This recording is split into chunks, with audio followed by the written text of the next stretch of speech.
My name is Eleanor Whitmore. I am 71 years old. And for 28 years, I sat behind a bench in a federal courtroom in Boston. And when I brought that gavel down, the entire room went quiet. Not because they respected me, because they knew that the woman sitting in that chair had already read every single page of their file the night before. And there was nothing they could say that morning that she hadn't already seen coming. And then I retired. I put the gavel in a box. I told myself I was finally going to be just a grandmother, just Eleanor, just a quiet old woman in a small house in Concord with a garden that needed tending and too many books and not enough people to talk to. I thought that was the best thing I'd ever done for my family. I was wrong. Because on the morning of March 14th, 2025, I walked into a courtroom in Boston, not as a judge, not as a defendant, just as a 71-year-old woman in a gray coat and flat shoes carrying an old brown leather briefcase, and I sat down on the wrong side of the room while my son refused to meet my eyes and my daughter-in-law asked a judge to declare me legally incompetent. She thought I was a confused old woman who didn't understand how any of this worked. She had no idea who she was sitting across from, but she was about to find out. If you're listening from somewhere far away, drop your city in the comments so I can see how far this has traveled. And please, stay with me until the end. I grew up in Worcester, Massachusetts, the third daughter of an electrician named Harold and a fifth-grade teacher named June. We weren't wealthy by any stretch. Harold drove a truck with a windshield for 11 years because replacing it felt like an indulgence. But we were never short on books, and we were never short on opinions. My father had this habit, every single evening after dinner, of reading court decisions out loud from the newspaper. Not because he was particularly interested in the law, but because he loved the way legal language forced people to say exactly what they meant. No wriggling out, no maybe. Just the plain, unavoidable truth, laid out in black and white for anyone to read. I think that's what got me. I applied to Harvard Law School in the fall of 1975 and got in on my second try. I was one of 23 women in a class of nearly 200 people, and I want to be honest with you. I was not the smartest person in that room, not even close. But I was the most patient, and in law, patience beats brilliance 9 times out of 10, because brilliance gets bored and patience just keeps reading. I met Robert Whitmore at a moot court competition in the spring of 1978. He was my opposing counsel. He was sharp, quick on his feet, had this easy confidence that filled the room without trying. He made his opening argument, and I thought, okay, this is going to be a real fight. And then I took him apart, point by point, very quietly, very methodically, the way my father used to dismantle a broken fuse box, not with drama, just with the right tools applied in the right order. Robert lost. And 20 minutes after the judges announced the decision, he walked straight up to me, stuck out his hand, and said, I need you to explain to me exactly what just happened in there. Can I buy you dinner? I was never afraid to lose. That was the thing about him. Most men I knew spent enormous energy making sure they never appeared to be wrong.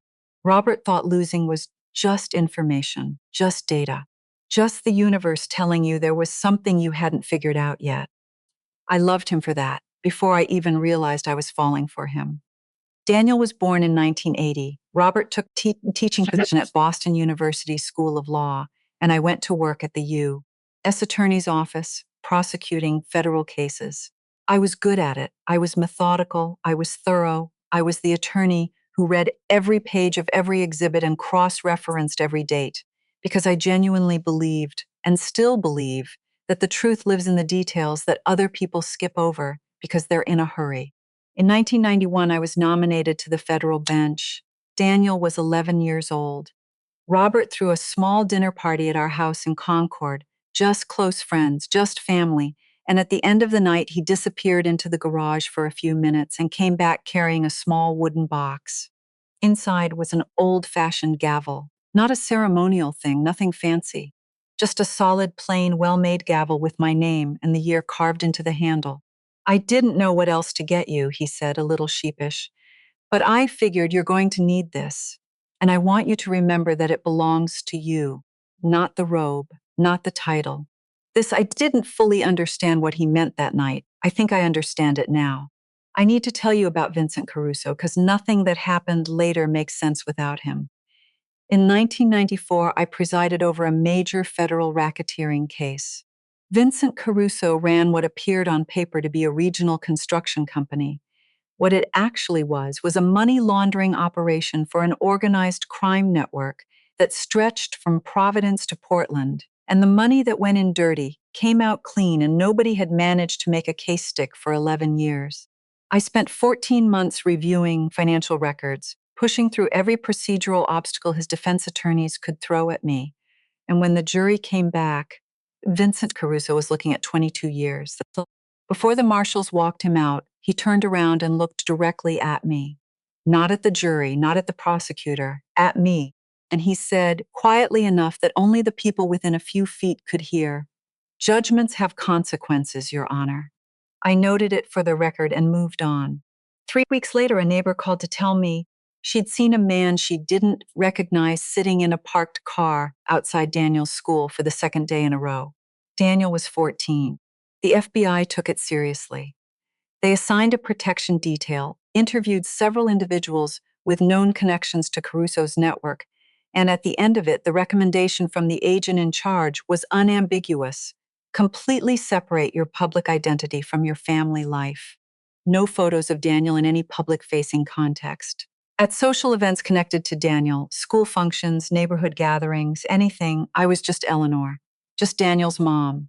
Not Judge Whitmore, not a federal judge at all. Caruso died in federal prison in 2003. The threat dissolved with him, but the habit didn't.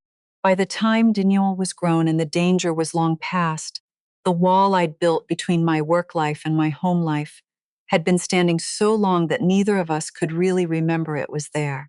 I had stopped explaining it because there didn't seem to be anything urgent left to explain. And Daniel had grown up knowing his mother worked in the legal field in some capacity. Government work, she always said vaguely, federal stuff, and had never pushed for more details. Because why would he? She seemed fine. She seemed happy. She was just mom. Robert died in spring of 2017. Pancreatic cancer, 8 weeks from diagnosis to the end, which is the way that disease works. It gives you just enough time to say the things you need to say if you don't waste any of it. We didn't waste any of it.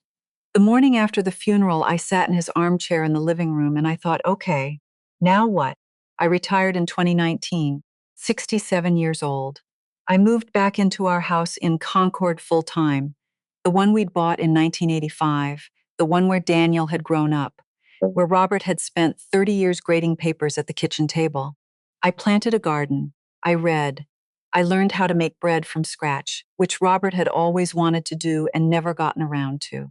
I went to bed too early and woke up too early and told myself that this was what peace felt like, and sometimes I almost believed it.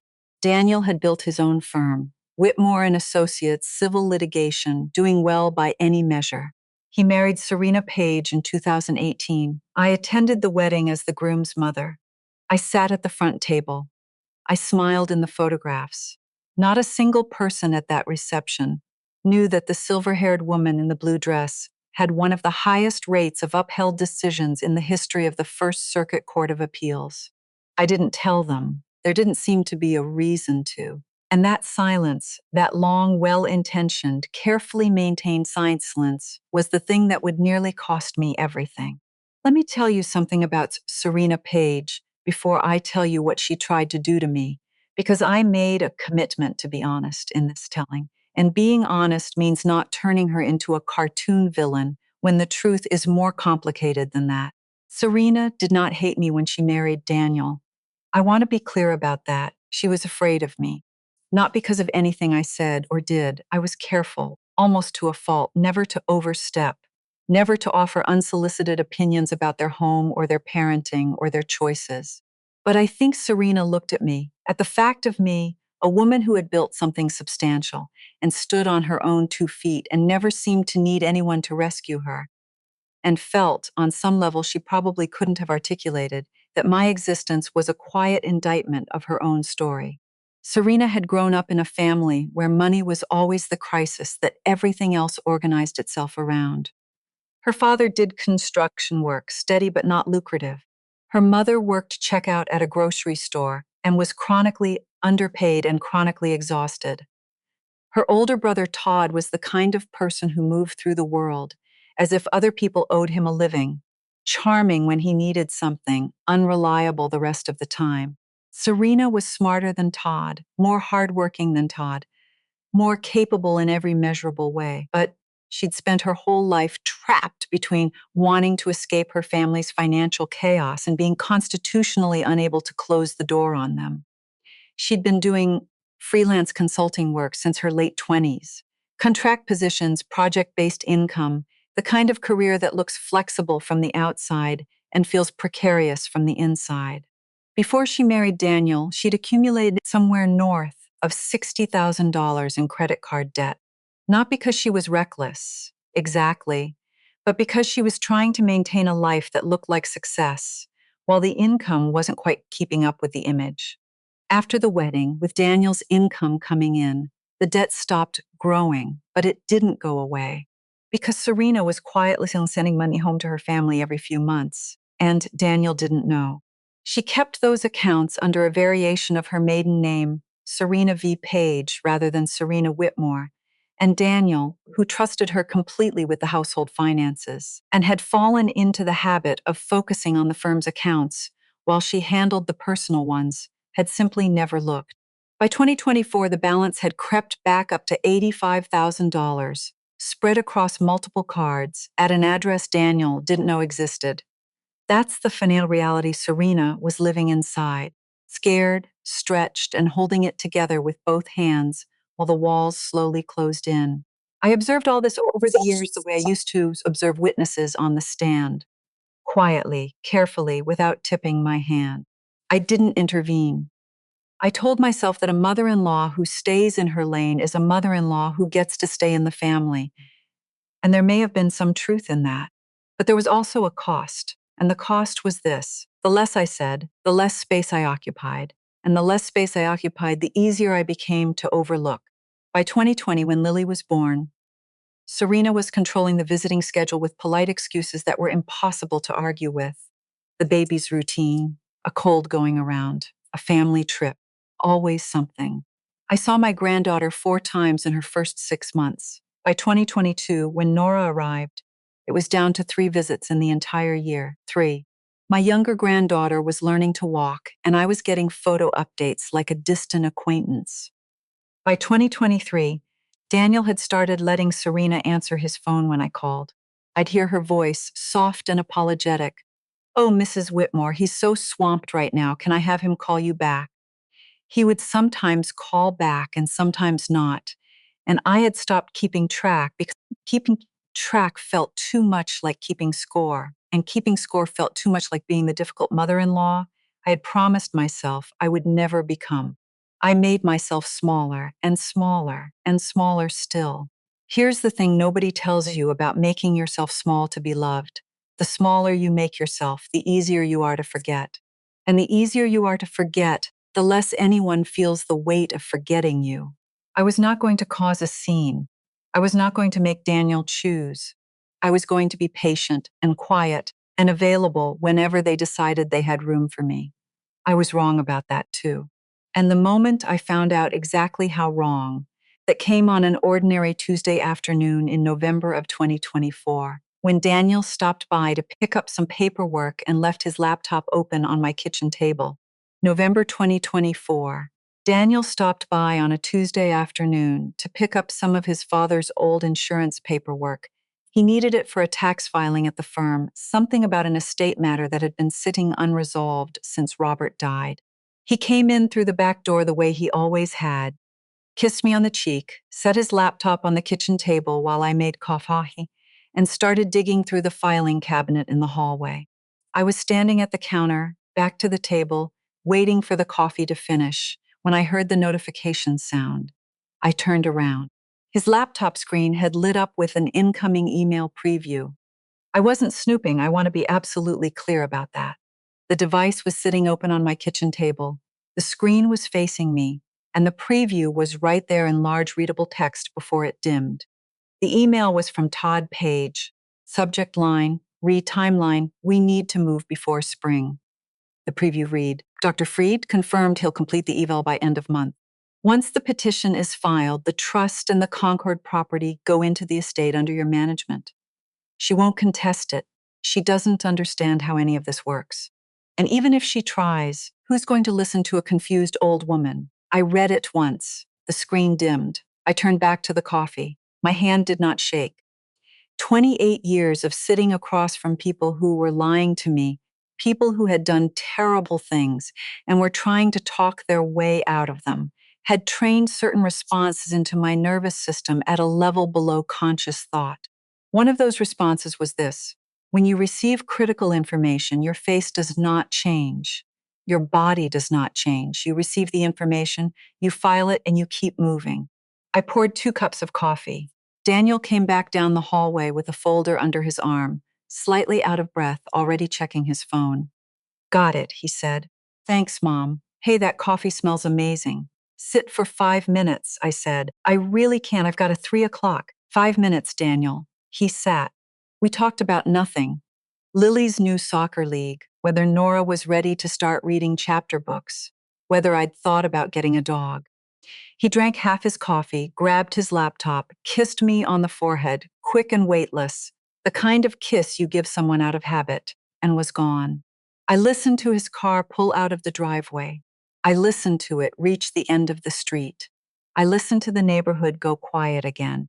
Then I sat down in Robert's chair and I closed my eyes and I let myself feel for exactly 60 seconds the full weight of what I had just read. 60 seconds. That was what I allowed myself, because I knew the name Dr. Alan Freed. Not personally, I had never met the man. But 8 years earlier, a colleague had forwarded me a disciplinary complaint involving a psychiatrist who had signed off on a cognitive evaluation in a contested guardianship case that smelled wrong. The complaint was handled quietly.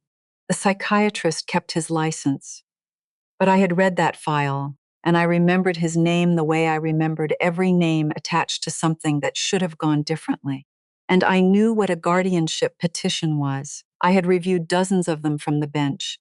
I knew exactly what the trust and the Concord property go into the estate under your management meant in plain English. I knew what she won't contest it. She doesn't understand how any of this works was designed to accomplish. I had spent my career protecting people from exactly this: elderly men and women, stripped of everything they'd built, by people who smiled at them on holidays, and now someone had decided I was next.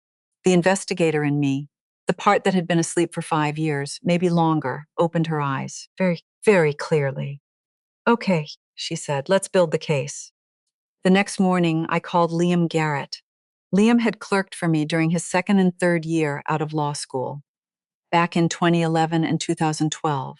He was 25 when he started, earnest and a little overwhelming in the way that genuinely brilliant young people sometimes are. He had opinions about everything and wasn't shy about sharing them, which respected, even when it meant I had to tell him to slow down and read the actual record instead of jumping to conclusions. By the time his clerkship ended, he had learned to slow down. He had also learned, I think, that the most powerful thing a person can do in a legal proceeding is ask a question they already know the answer to, and then wait. He was now a partner at a civil litigation firm in Boston, and a significant portion of his practice involved exactly what I needed: guardianship fraud, elder financial abuse, the cases nobody else wanted because the victims were old, and the paper trail was complicated, and juries sometimes found it hard to stay focused. When my name came up on his phone, he picked up before the second ring. Judge Whitmore, he said, just like that, like no time had passed at all. Nobody had called me that in years. I had forgotten how it sounded coming from someone who meant it. Liam, I said, I need a lawyer, and I need someone who knows guardianship fraud from the inside out. Are you that person?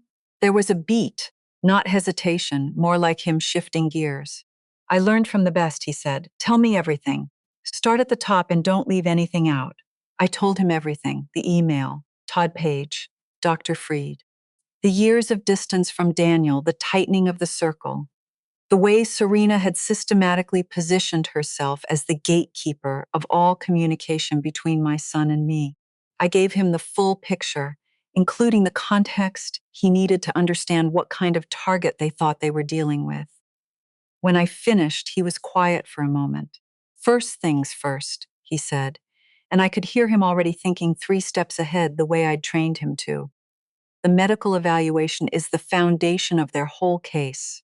If Freed's report is already written, we need to counter it before the petition gets filed and the clock starts running. You need to get evaluated. Real doctors, top facilities, the full neurological and geriatric psych workup. We take that weapon out of their hands before they even get to swing it. That was going to be my first call after this one, I said. Of course it was. I could hear the smile in his voice. I'll start pulling on Freed's background and the financial trail. Give me a week. Within 10 days, I had been through a comprehensive evaluation at Massachusetts General Hospital.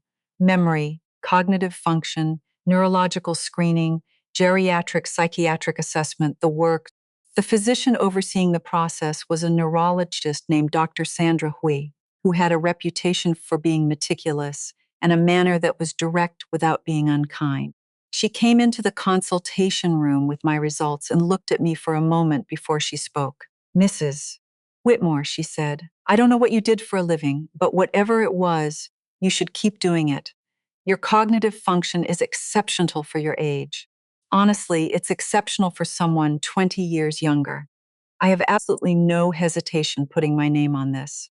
I read a lot, I told her, and I've never been a good sleeper. Meanwhile, Liam had been busy. What he found on Dr. Alan Freed was worse than I'd expected, and I had expected bad. Over the past 6 years, Freed had appeared as an independent expert in 11 guardianship proceedings in Massachusetts. 9 of those 11 involved contested assets valued at more than $500,000. In 8 of those 9 cases, his evaluation supported the party seeking JHIP. That is not a pattern you get by accident. More specifically, in September of 24, 2 months before he conducted my evaluation, Page Strategic LLC, a company registered in Rhode Island at the home address of one Todd Page in Providence, had paid Alan Freed's consulting company $8,500.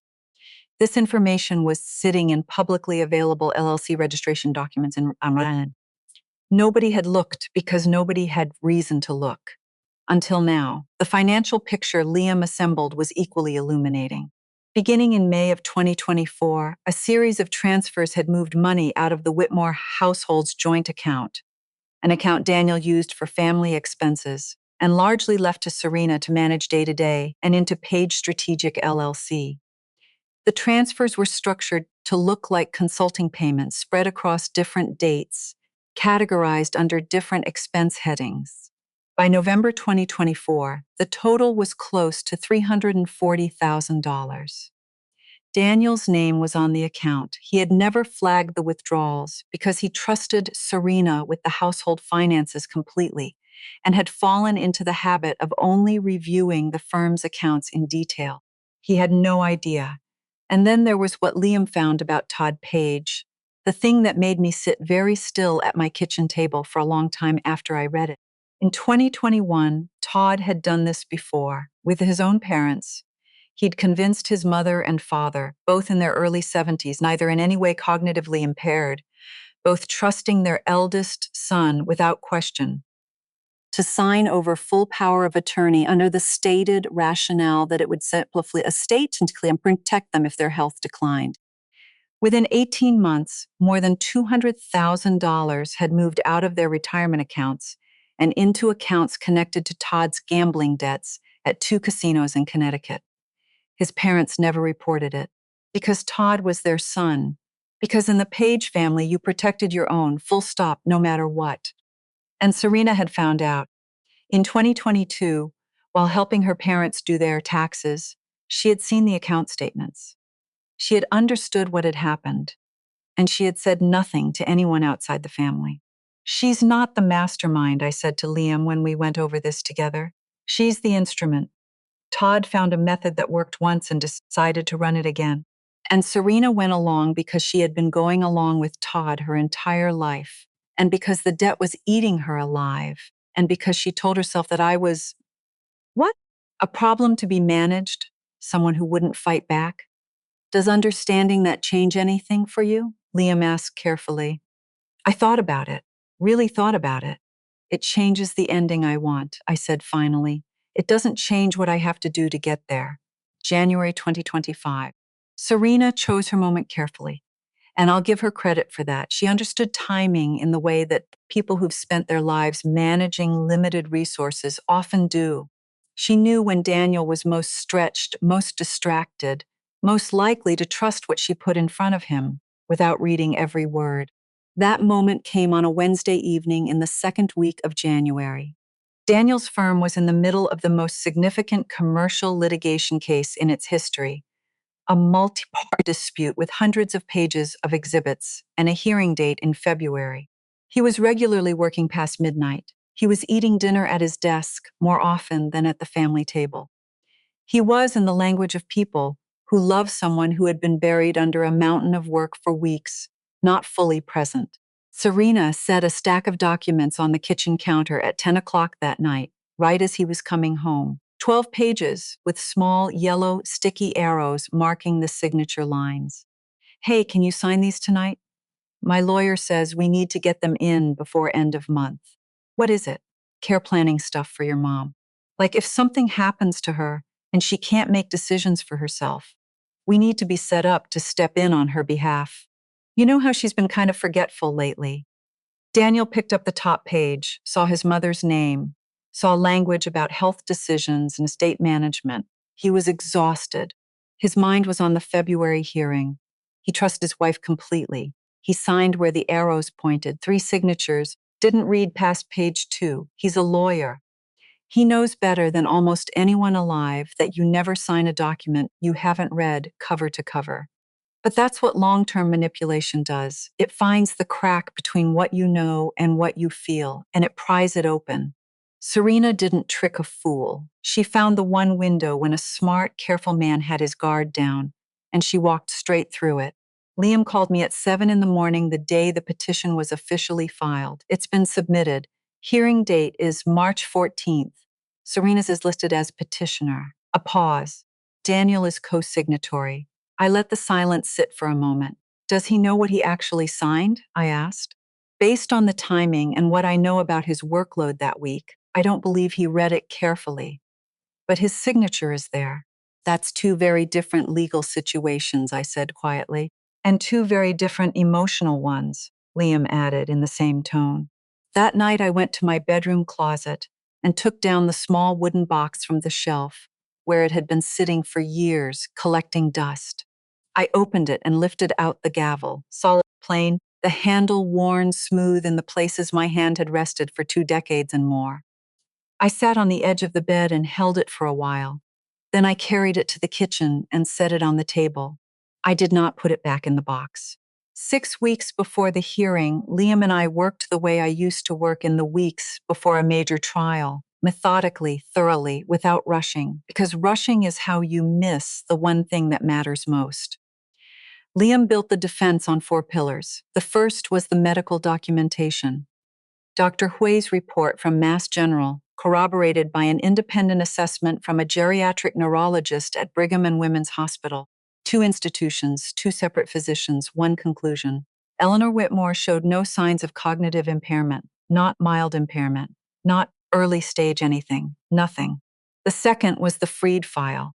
11 cases, 6 years, 8 out of 9 recommendations, favoring the petitioning party in high-asset contested guardianships, plus the $8,500 payment from Page Strategic LLC in September 2024, 2 months before he evaluated me, documented from public records, airtight. The third was the financial trail, the $340,000 that had moved from the Whitmore household account to Page Strategic, mapped transaction by transaction, with the direct connection to Todd's gambling debts laid out clearly. This was the motive. This was why a family who claimed to be worried about a grandmother's occasional forgetfulness had been systematically draining her resources for 8 months before the petition was ever filed. The fourth pillar was me, my record, my career. The plain documented fact that a woman who had spent 28 years on the federal bench was being described in a legal filing as someone who didn't understand how legal proceedings worked. I didn't plan to use this to make a dramatic entrance. I planned to use it because it was the context without which nothing else in this case made any sense at all. In one of our last preparation sessions, Liam asked me a question I didn't answer immediately. Judge Whitmore, when you walk into that room, what outcome are you actually after? Protecting yourself, exposing Serena, getting Daniel back? I thought about it for a long time. I want the truth on the table, I said. All of it. Even the parts that are going to devastate my son. Because the truth is the only thing that gives him solid ground to stand on when this is over. I'd rather he be heartbroken and standing than comfortable and sinking. There was one thing I did that I didn't tell Liam about. 3 weeks before the hearing, I went to my bank and moved the college fund I had been quietly building for Lily and Nora, a few $100s a month from my pension, every single month for 6 years, steady and unannounced, out of the family trust and into an irrevocable account in both their names. Irrevocable, untouchable by Serena, untouchable by Todd, untouchable even by Daniel, untouchable even by me. I did that before I did anything else to protect myself, because they're children, and that's just what you do. 2 weeks before the hearing, Liam received a call from an attorney named Philip Greer, who introduced himself as representing an interested party and asked to discuss a possible resolution outside of court. The offer was simple. Eleanor agrees to sell the Concord house and place the proceeds, along with her other assets, into a family-managed trust. In exchange, the guardianship petition would be withdrawn. Clean and quiet, with nobody having to go through the unpleasantness of a public proceeding. Liam declined. He also documented every word of the conversation. And then he ran Philip Greer's name through the records. Greer had represented Todd Page in a civil dispute back in 2022. Not recently, not directly, but the connection was there, documented, verifiable, and now part of the record Liam was building. Someone with a prior relationship to Todd Page had just attempted to negotiate a settlement that would hand Todd exactly what he wanted without ever saying Todd's name. Todd's scared, Liam told me. He's smart enough not to reach out directly. He used someone with distance between them. But the cutout has a paper trail. He just handed us documented proof that there's a third party coordinating this from the outside. File everything, I said immediately. The call, the offer, the Greer connection, all of it. I want it in front of the judge before we walk in. Liam filed the supplemental evidence 5 days before the hearing, fully compliant with discovery rules.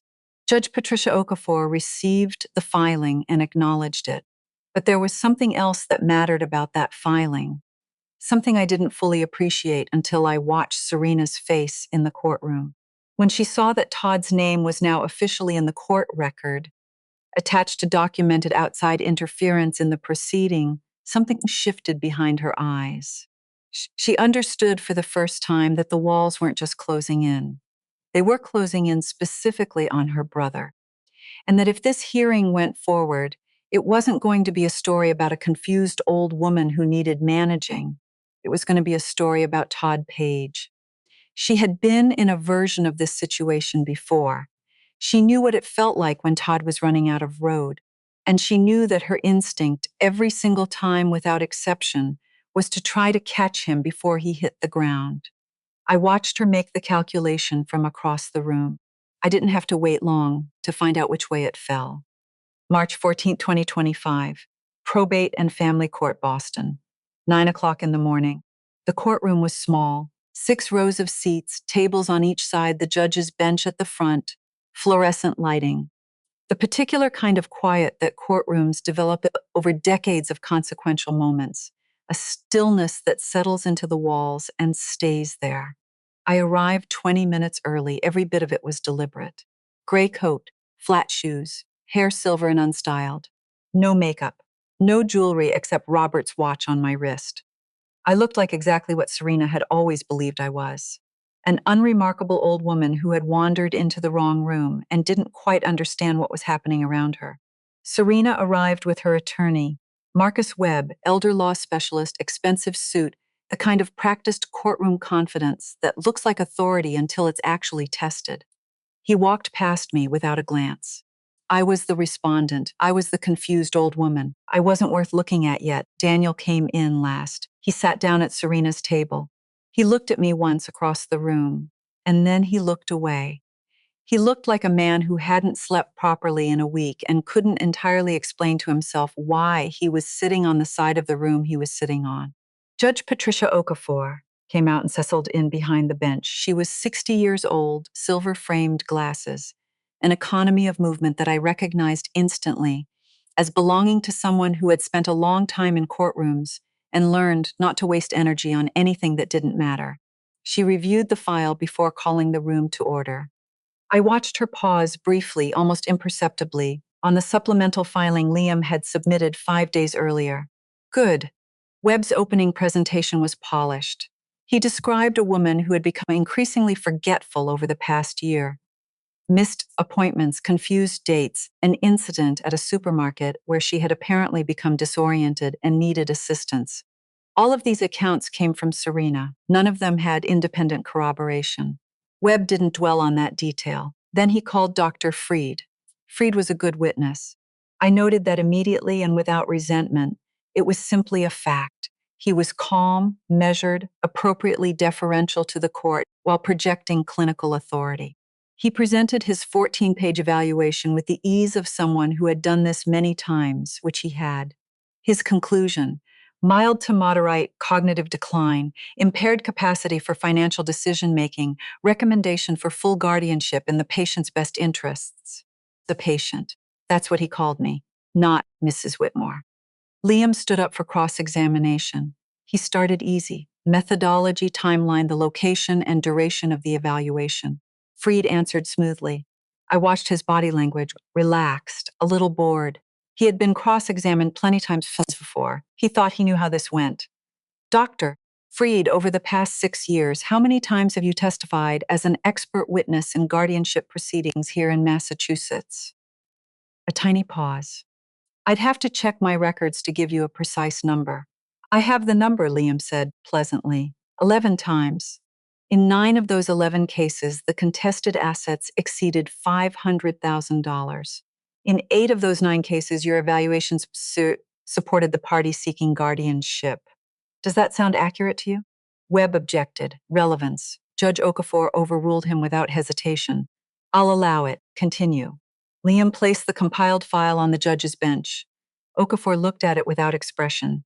Dr. Freed, are you familiar with an entity called Page Strategic LLC? The pause this time was longer.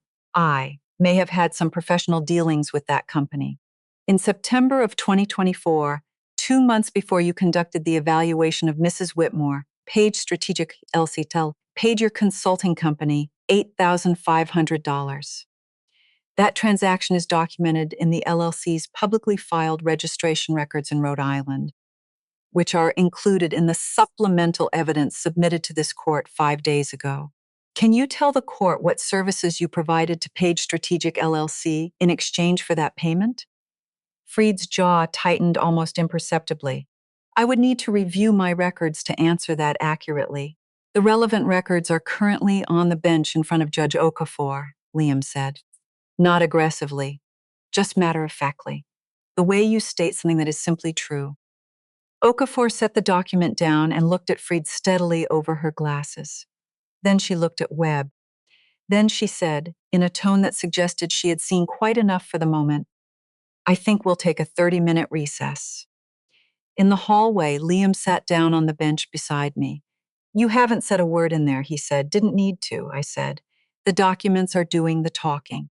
Okafor noticed the pause when Freed was asked about Page Strategic. I know, she's good. Daniel came out of the courtroom. He walked toward me and stopped about 5 feet away, like a man who wasn't sure he had the right to come any closer. Mom, he said. His voice was doing something it hadn't done since he was a boy, cracking at the edges like it couldn't hold its own weight. Mom, what? I don't. Who are you? Not here, I said gently but clearly. Go back inside, sit down, listen. He looked at me for a long moment. Something moved across faces that I couldn't entirely read. Then he nodded and went back in. When the session resumed, submitted the two independent medical reports, Mass General and Brigham and Women's. Okafor read both carefully, cross-referencing them silently with Freed's evaluation. The courtroom was so quiet during those minutes that I could hear the ventilation system running. Then she looked up and looked directly at me for the first time that morning. "Mrs. Whitmore, would you like to address the court?" I stood up, no papers in my hands. I didn't need papers. Your Honor, I spent 28 years on the federal bench. I presided over thousands of proceedings. I reviewed hundreds of thousands of pages of evidence. And I can tell you, with the same certainty I brought to every decision I ever issued, that nothing on this table constitutes genuine medical evidence of cognitive impairment, because the documents on this table are not medical evidence. They are financial evidence of a coordinated scheme. The architect of that scheme is not in this courtroom today, but his name is in the supplemental filing submitted to this court 5 days ago. And his fingerprints are on every page of what has been presented here this morning. I let a moment settle.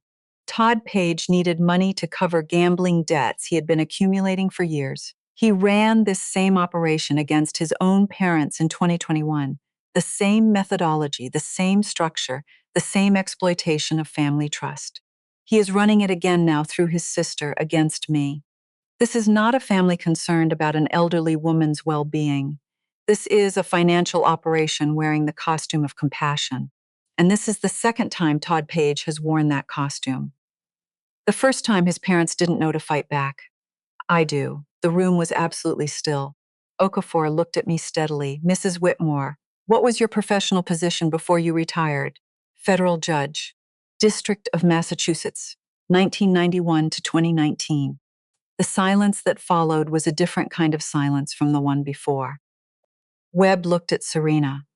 Serena was staring at the supplemental filing on the judge's bench, the pages with Todd's name running through them, and the color had gone out of her face entirely.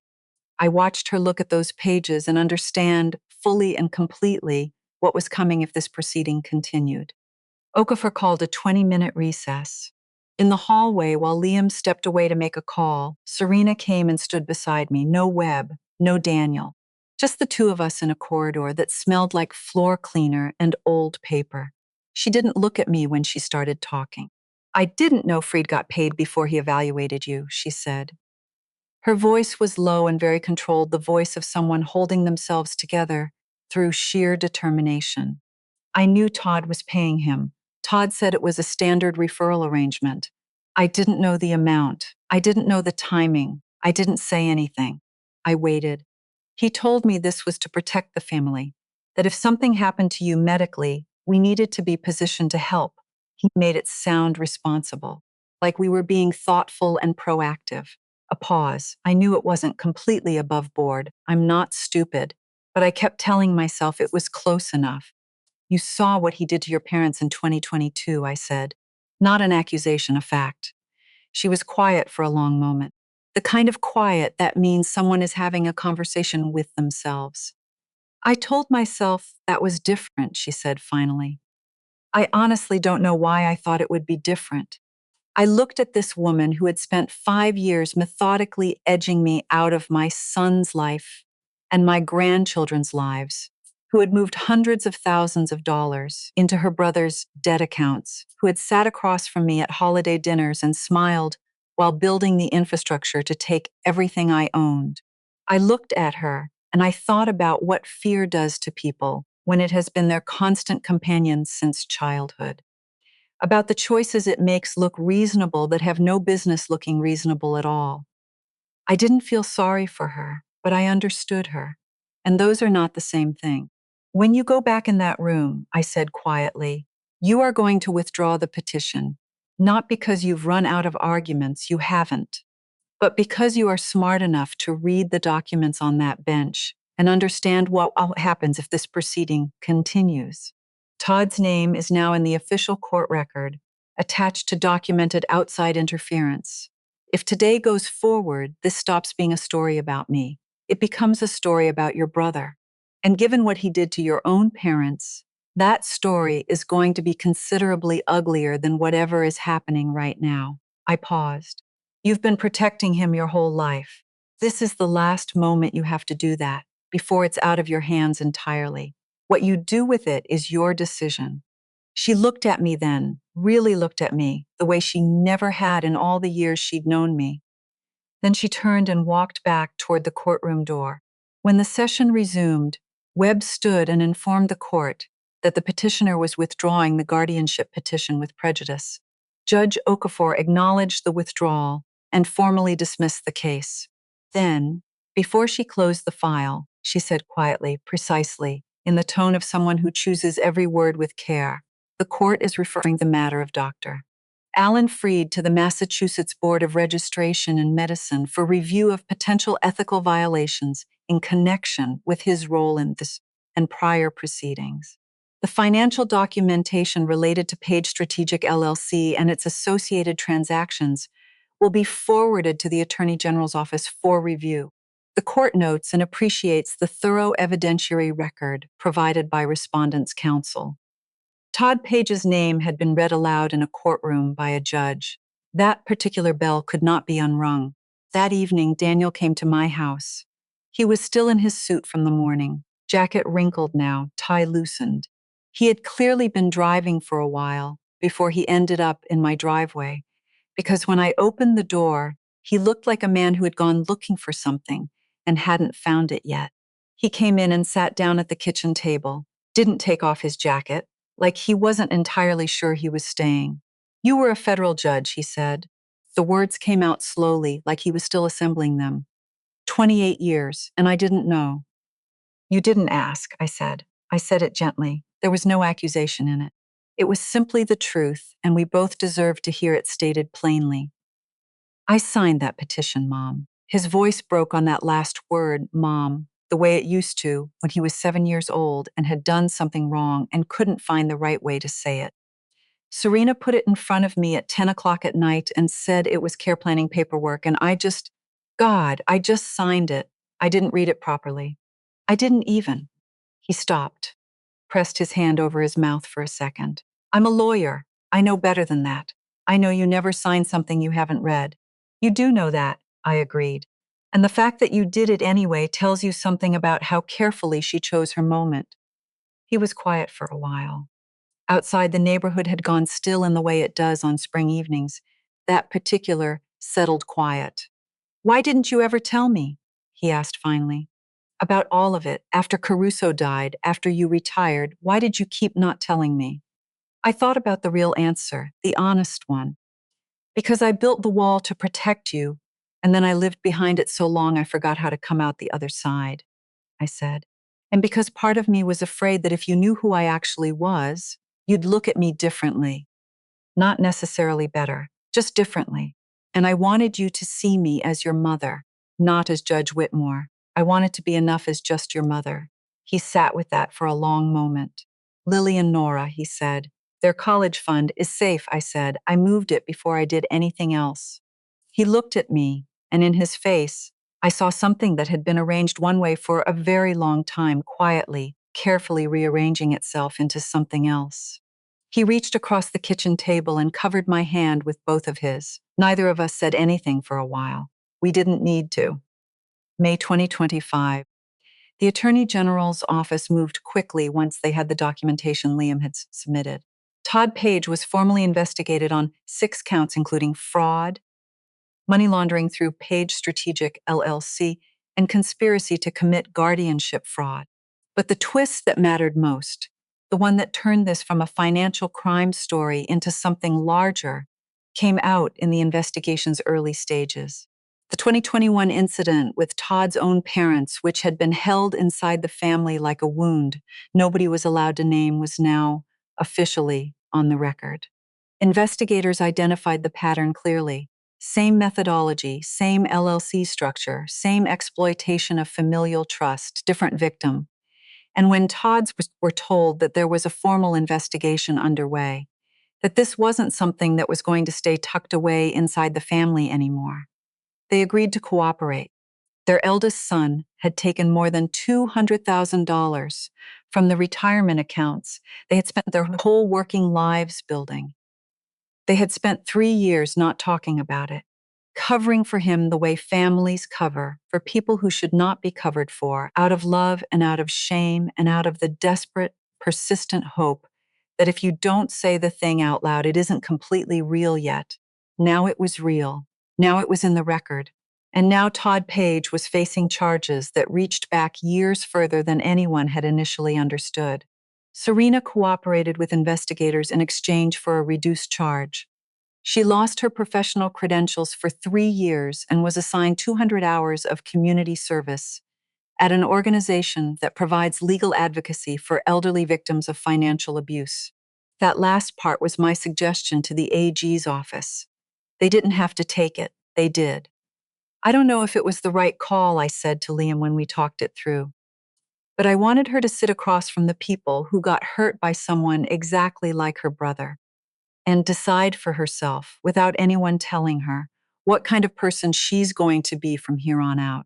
Daniel filed for divorce in April of 2025. No contest on assets. One request, stated simply and without drama: primary custody of Lily and Nora. He got it. The legal machinery ground on through the spring and into summer. I let it work. There was nothing left for me to do, except let the truth do the work I had already set it in motion to do. And somewhere in those months, quietly and without announcement, something else began to shift, something that had nothing to do with courtrooms or filings or documented evidence. Something in the house at Concord started feeling like home again. August 2025. Saturday afternoon. I was in the back garden.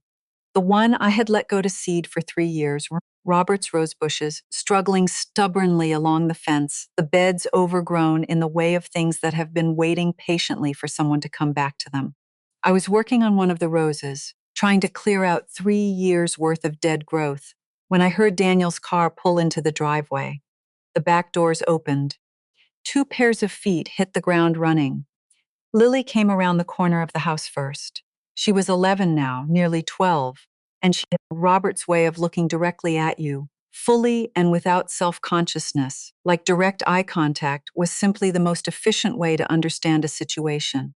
She stopped in front of me and studied me with the focused expression of someone conducting an assessment. "Dad said you were a judge," she said. "I was, like a real one." Federal court, federal, 28 years. She considered this seriously. "Can you teach me stuff?" "What kind of stuff?" "How to tell when someone's lying." I looked at this girl who had been through more disruption in 1 year than most children experience in a decade, and who had apparently decided that the most important skill she could possibly acquire was the ability to read people accurately. I felt something open up in my chest that I didn't have an immediate word for. "Sit down," I said, and I gestured at the back step. She sat. I sat beside her. "First thing," I said. Liars answer a different question than the one you actually asked. You ask, "Did you eat the last cookie?" And they say, "I was upstairs the whole time." You notice that? She nodded, very serious. Yeah, I've actually noticed that. Second thing, people who are genuinely confident don't need to tell you they're confident. The ones who are performing it, they're compensating for something underneath. Watch for the difference. How do you learn to tell? Practice, a lot of it, and patience. Nora appeared from around the other side of the house, having apparently investigated the kitchen and found nothing immediately worth eating, and climbed into my lap with the cheerful determination of a child who has decided that laps exist for precisely this purpose. She was 9 years old and had Robert's eyes, and I was never entirely going to get used to that. She looked up at me and said, with great seriousness, "Grandma, can you make cookies?" "I can. Are they good ones?" "I swear on the federal record." Nora considered this for approximately 2 seconds, apparently found it sufficient, slid off my lap, and headed for the back door. Lily watched her go, then looked at me, and for the first time all afternoon she smiled. It was a slow smile, a little reluctant, the kind that means it's absolutely genuine. Daniel was standing in the kitchen doorway with a coffee mug in both hands, watching the three of us. I caught his eye across the garden. He didn't say anything. He raised his mug slightly, a small, quiet toast, and then he stepped back inside to help Nora find the mixing bowls before she reorganized the entire kitchen on her own terms. That afternoon, we made chocolate chip cookies, Robert's recipe, which I have memorized so thoroughly I could make it in my sleep. I told them about their grandfather, about the sawdust that was always somewhere on his clothes, no matter how carefully he'd washed up, and the laugh that carried through two closed doors, and the way he used to read court decisions out loud at the dinner table because he thought truth should be said plainly, out loud, where everyone could hear it. Lily asked careful, precise questions. Nora ate a meaningful percentage of the chocolate chips before they made it into the dough and showed absolutely no remorse whatsoever. This is the first time in years I have been in this house, and felt like it was mine, I thought, watching flowers settle on the kitchen counter in the late afternoon light. Not because everything's been fixed, but because the people in this room are actually looking at me, and they don't see anything that needs correcting. When the girls had gone home and Daniel and I were alone in the kitchen with the last of the coffee going cold in our cups, he said, "Mom, I want to hear all of it. The cases, the years, everything you never told me. Will you?" I looked at my son, 45, sitting in the chair his father used to sit in, looking more like Robert every year in the way that used to hurt and now felt like a gift I hadn't expected to still be receiving. I looked at the gavel sitting on the kitchen table where I had placed it months ago and not moved. "It'll take a lot of evenings," I said. "I'm not going anywhere," he said. It is June of 2026 as I tell you this. 15 months since the morning in that Boston courtroom. Todd Page is awaiting sentencing on 6 federal counts. His parents testified. The judge assigned to his case is someone I don't know personally, which is exactly how it should be. Dr. Alan Freed surrendered his medical license permanently in December of 2025, following a formal hearing before the Board of Registration in Medicine. The board's findings documented a pattern of conduct spanning nearly a decade. Serena is midway through her 200 hours of community service. I hear from Liam occasionally that she shows up reliably, does the work, and doesn't complain. I don't know what that means about who she is choosing to become. I find that I genuinely hope it means something. Daniel renamed the firm in March of this year. It's called Whitmore Legal Group now. On the website, in the About section, there is a single line I didn't know about until Lily called me specifically to read it out loud, her voice carrying the particular pride of someone who feels partial ownership of a thing, founded on the belief that integrity is not a strategy. It is the only foundation. I asked her to read it twice. Then I told her I had something in my eye. Liam Garrett is now running a program in partnership with the Boston courts to identify guardianship petitions that carry markers consistent with coordinated financial fraud. The program was built in significant part on what we documented in my case. We meet once a month at a coffee shop in Cambridge. He still calls me Judge Whitmore every single time, and I have stopped asking him not to. I think I like hearing it more than I ever let on. Lily is 12 now and has joined her school's mock trial program. She calls me every Sunday evening to ask about a case. Last week it was Gideon v. Wainwright. This week she presented me with a hypothetical she had constructed herself, involving whether a witness's prior inconsistent statements could be used for impeachment on cross-examination. I told her the answer was yes, under Federal Rule of Evidence 613, and she wrote it down in a small notebook she has apparently dedicated to this purpose.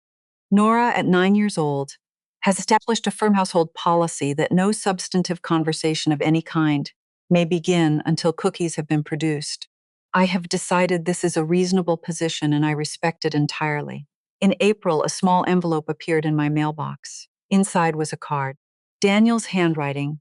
I would know it anywhere. The particular hitch in the capital D that he has had since he learned to write at this same kitchen table, because it is never too late to come home. Love, Daniel, Lily, and Nora. I sat in Robert's chair with that card in my hands, in the same room where 15 months ago I sat alone in the dark and wondered whether I had made myself so small for so long that there was no longer enough of me left to fight for. I let myself cry, but not the old tears. not the ones that came from diminishment and loss and the specific grief of being forgotten by the people you love most. These were different. These were the tears that come when something very heavy is finally, after a long time, put down. I looked at the gavel on the kitchen table, the one Robert gave me the night I took the bench, the one I had kept in a box for years, because I had convinced myself that putting it away was part of becoming someone my family could love without reservation. I had been wrong about that. I had been wrong about it for a long time. I spent 28 years following the truth through places it didn't want to be found. I built cases out of nothing. I sat across from people who had done terrible things, and I stayed calm and I stayed methodical, and I trusted that if you laid the facts out clearly enough, in the right room, at the right moment, they would speak for themselves. And then I retired and I put all of that away. And I told myself that being small was the price of being loved. It was never the price. Nobody worth keeping ever asked me to pay it. I volunteered it because somewhere along the way I had gotten confused about the difference between protecting people and disappearing for them, between sacrifice and erasure.